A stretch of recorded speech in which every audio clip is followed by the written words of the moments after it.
Today, we're shifting gears a little bit. Hmm. We usually talk about the what of your profession.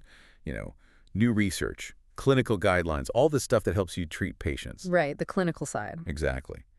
But today, we're looking at the how, the infrastructure that actually lets you show up to work in the first place.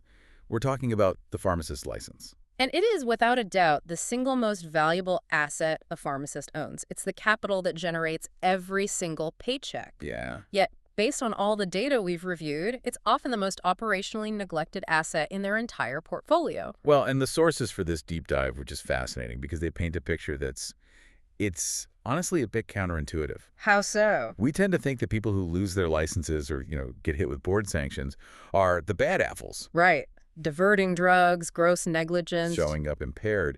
Yeah. But the literature suggests that's not the majority of cases. No, not at all. Those are the headlines, for sure, but they aren't the volume. The real volume of licensure issues comes from something much more mundane Okay. and much more dangerous because it's invisible. Comes from drift. Let's unpack that term drift because it sounds so harmless, It does. It sounds like a boat just gently floating down a river. But in this context, it seems to be the primary failure mode. It's the perfect term because it implies a slow, unnoticed deviation from a standard. The uncomfortable truth we really have to confront today is that most license problems do not come from incompetence. Right. They come from a lack of systematic maintenance.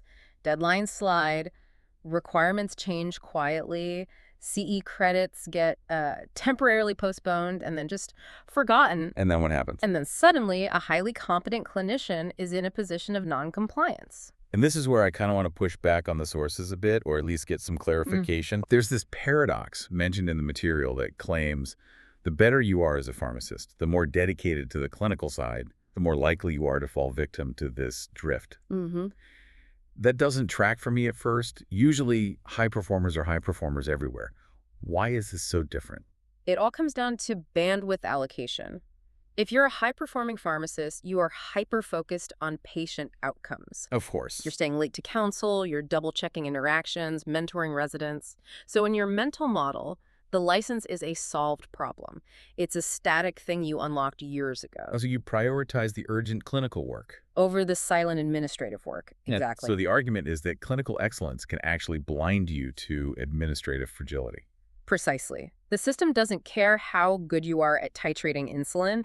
The licensing board system is a machine. It just operates on binary signal. You're either compliant or you're not. That's it. And if you're 99% compliant but you missed a renewal fee or one specific hour of law CE, well, the machine reads that as 0. That's harsh. It is. So that brings us to the mission of this deep dive. We need to help you shift your mental model from seeing licensure as a credential, something you frame on the wall. To seeing it as a process. It's a dynamic system that needs active management. Okay, so let's get into the weeds. We're doing this in expert mode today, so we need to define the domain. What are we actually talking about when we talk about maintaining a license? First, we have to define what this is not. Good idea. This is not about clinical pharmacology. It is not about patient care standards or ethics in the clinical sense. The domain is systematic compliance. Systematic compliance. Okay, it sounds like something an auditor would say. It is. And the biggest mistake experts make is conflating doing the job with maintaining the license. That seems like an easy mistake to make. It's a very dangerous assumption, the idea that if I go to work and I do a good job, the system somehow recognizes that. But the domain of licensure is totally distinct from the domain of practice. Can you give me a concrete example of that distinction? Sure. Imagine a pharmacist who saves a life in the ER on a Tuesday. Clinically, they're a hero. Mm-hmm. But if their license expired on Monday at midnight, legally, they just committed a crime. The clinical success does not validate the administrative failure. Wow. So the core problem we're solving is what we call silent non-compliance, where you're working, you're thinking you're totally safe, but the ground has actually fallen out from under you. Okay, so to solve that, we have to strip this down to first principles. The sources break a license down into its raw components. It's not a piece of paper. It's a data record. Exactly. If we deconstruct it, a license is basically just a row in a database. Okay. And that row has to maintain 4 specific signals to stay green. If any one of those signals turns red, the license fails. All right, let's walk through these 4 signals. The first one is authority. Authority seems simple, right? Does the board recognize you? Seems straightforward enough. But let's double-click on that. This isn't just, do they know my name? It's, does the board have my current legal context? We see data on pharmacists who get married, change their name, update their social security card, update HR, but they never update the board of pharmacy. So the board is auditing Jane Doe, but she's practicing as Jane Smith. And there's a mismatch. The signal breaks. The board sends a letter to Jane Doe, it gets returned or ignored, and now Jane Smith is being sanctioned for failing to respond to an inquiry. That's a failure of authority. Got it. Okay. The second signal is eligibility. Eligibility is all about meeting the practice requirements, but in the current cycle. This is usually where continuing education, or CE, lives. Right. But again, the nuance is what matters. It's not just did I learn things, it's did I complete the specific accredited units required by this specific jurisdiction in this specific time frame. Right. Because you can read medical journals all day long and be incredibly smart, but if it's not ACPE accredited, It doesn't count for the eligibility signal. Intellectual growth does not equal regulatory eligibility. that's a great line. Okay, the third signal is proof. This feels like a big one in the digital age. This is really the difference between doing and proving.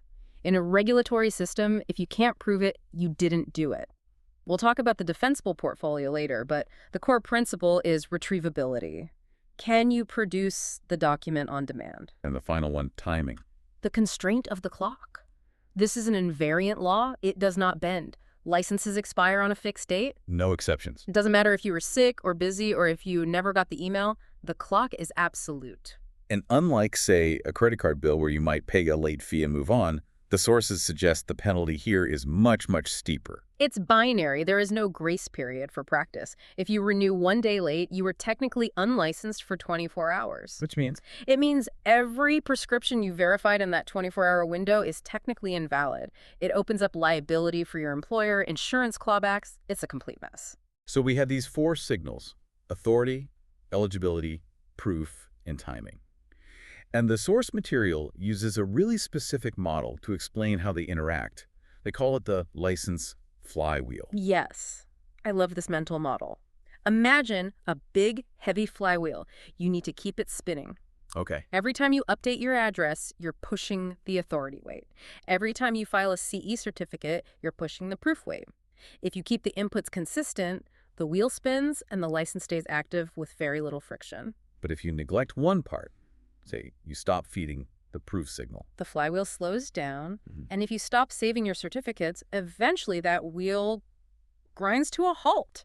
And restarting a stalled flywheel, reactivating a lapsed license, is infinitely harder than just keeping it spinning. Another model that really stood out to me was this idea of controlled airspace. This gets back to the drift we talked about. This is so critical for the expert listener. When you're a student, you're guided. Someone tells you exactly what to do. Right. When you become an expert, you get comfortable. You think you know the rules. But licensure is controlled airspace. The flight rules change, and they change without your permission. Give us a concrete example of this. What kind of rule change catches people off guard? The most common one recently has been opioid-related CE. A few years ago, a state might have required 0 hours. Then they introduced a 1-hour requirement. Then, quietly, in some newsletter that nobody reads, they bumped it to 3 hours. And the pharmacist who just assumes, oh, I'll just do what I did last time, Is walking straight into a trap. They're crashing the plane. They submit their 1 hour thinking they're compliant. The board audits them, sees the deficit, and issues a sanction. and the pharmacist says, I didn't know. But in controlled airspace, ignorance of the posted rules is never a defense. Which leads right into the third model, the defensible portfolio. Mm.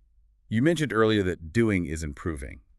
How does this model change how you should organize your life? Most pharmacists treat their CE like a grocery list. Okay, got my 30 hours, check. They might have the certificate scattered in email folders or maybe on a provider's website somewhere. Right. The defensible portfolio model treats CE like a tax audit. So you're building a case for your own defense before you're even accused of anything. Exactly. The axiom here is active means continuously provable. If you get audited, the board doesn't want your login to a website. They want the PDF. If you can't produce that tax receipt, the certificate within their deadline, you fail the audit. Simple as that. Okay, so we have the theory. We've got Yeah. the flywheel, the airspace, the portfolio. But theory is nice until reality hits. Let's talk about failure modes. Where does this actually break down for smart, competent people? We identified a few key ones. The first, and maybe the most tragic, is address drift. This goes right back to that authority signal. It does. Here's the scenario. You move houses. You're responsible. You update your bank, your Amazon account, your HR profile at work. All the important stuff. But you forget the Board of Pharmacy website because, well, you only log in there every 2 years. And the board is a creature of snail mail. They are. So renewal time comes. They mail a reminder to your old apartment. The new tenant throws it out. Then you miss the deadline. They send a notice of lapsing to the old apartment. You don't see that either. Meanwhile, you're showing up to work every day, totally oblivious. Totally. Until your employer runs a monthly exclusion check, flags your license as inactive, and security has to escort you out of the building. And the rule here is harsh. If the board cannot find you, you are already at risk. That is terrifying because it's so banal. It's just an address change. Mm-hmm. What about provider collapse? That sounds more systemic. This is an external dependency failure. A lot of pharmacists rely on their CE provider to store their certificates for them. They think, oh, I took that course on pharmacysuperlearn.com. I can always log in and get it. I can see where this is going. Websites don't live forever. Correct. Imagine you get audited for the 2022 cycle, but it's now 2025. In the meantime, pharmacysuperlearn.com lost its accreditation, or it went bankrupt, or just had a server crash. And if you didn't download that PDF to your own hard drive, that CE never happened. You can't tell the board, go ask the company that went out of business. because you own the liability. You own the liability, therefore you must own the proof. There's one more failure mode I want to touch on, which is the employer shield fallacy. I hear this one a lot. Oh, my manager tracks my license. This is such a dangerous abdication of responsibility. Employers track expiration dates to protect their liability, not yours. Right. If your license lapses, the hospital's top priority is to suspend you to stop their bleeding. They are not your personal assistants. You are the individual practitioner, The license is in your name. not the hospital. Okay, we've laid out the problem. We have sufficiently scared everyone with the reality of this. Now, let's solve it. The sources propose a protocol called ACTIVE. Right. This is the synthesis of the expert approach. It's a simple checklist to keep that flywheel spinning. Walk us through the acronym, ACTIVE. A, your authority confirmed. Log in and check that your address and email are current. C is for CE, documented, not just done documented. Got it. T is for timing respected. Know your expiration date and beat it by a month. I is for info updated. That covers name changes, employment changes, everything. MV. V is for verification saved. This is the defensible portfolio. Back up your proof. And finally, E is for every year, on purpose. On purpose. That implies a specific action. The sources recommend something called the license day ritual. This is the ultimate mechanism. We know willpower fails. We know that I'll get to it when I have time is a lie we tell ourselves. So you schedule it one day a year, a recurring calendar invite. Okay, let's operationalize this. I'm a listener. I've put license day on my calendar for November 1st. The notification pops up. What am I actually doing? Walk me through the agenda. Great question. Step 1, you pour a coffee. Step 2, you go to the Board of Pharmacy website. You're not logging in yet. You're looking at the news or regulations page, scanning for rule changes in the last 12 months. So you're checking the flight rules of the controlled airspace first. Exactly. Step 3, you log into your CE monitor, whether that's NABP or a specific provider.